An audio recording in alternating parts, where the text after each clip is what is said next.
496 mark எடுக்கணும். எடுத்த உடனே ஒரு மிகப்பெரிய பள்ளிக்கூடத்தில் +1ல ஃபர்ஸ்ட் குரூப் சேரணும். சேர்ந்து முடிச்சோடனே அதுக்கப்புறம் நாயா 2 வருஷமும் 11ஆம் கிளாஸே படிக்காம 12ஆம் கிளாஸை கஷ்டப்பட்டு படிச்சு மனப்பாடம் பண்ணி நெஞ்சில குத்தி தலை நிறைய வெடிச்சு ஆளே கலவரமா மாறி இவன் என்னமோ ஆகி போச்சு, அந்த பிள்ளைக்கு நல்லா தானே நான் மேல தெரு விட்டு பையன் சொல்ற அளவுக்கு அவனை காயப்படுத்தி புண்படுத்தி 1190 மார்க் எடுக்க வைக்கணும். எடுத்து முடிச்சவனே ஏதாவது ஒரு காலேஜில் இன்ஜினியரிங்ல பக்காவான கோட்டால கிடைக்கணும். அந்த 4 வருஷம் அவன் செத்தான்.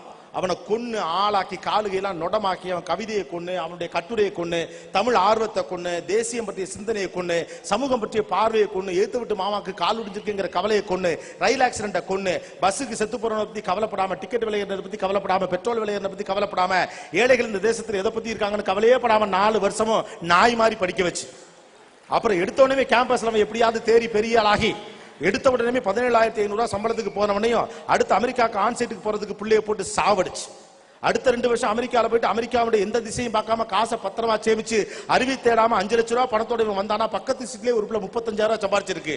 இவனுக்கு 35,000 அவனுக்கு 35,000. ஏற்கனவே கையில ஒரு 5 லட்ச ரூபா பணம் இருக்கு. 35 70,000 ரூபாய் ரெண்டையும் சேர்த்து விட்டோம்னா இவங்க குடும்பம் நல்லா நடத்துவாங்க அப்படின்னு சொல்லிட்டு சேர்த்து விட்டுட்டான். இவருக்கு 35 அவருக்கு 35. கல்யாணமான அடுத்த வருஷத்துல இருந்து பொண்ணு வீட்டுல இருந்து 5 லட்சம் பையன் வீட்டுல இருந்து 5 லட்சம் போட்டு ஓப்பனிங்கா ஒரு பணத்தை முன்னால வச்சு பேங்க்ல இருந்து 60 லட்சம் ரூபாய் லோன் எடுத்து இவங்க கையில இருந்து கொஞ்சம் இஎம்ஐ இவங்க கையில இருந்து கொஞ்சம் இஎம்ஐ ஊர் தாண்டி ஊரை பக்கத்துல ஒரு இடம் வாங்கி கீழே மேலே வீடு வச்சு 2 ரூம் வச்சு வாசல்ல ஊஞ்சல் வச்சு கல்யாணம் பண்ணி 2 பிள்ளை பத்து கடன் வாங்கி கடனை கட்டுறதுக்குள்ளே சாகிறதுக்கு இப்பயே சாகலாம். இப்பயே செத்தலாம்.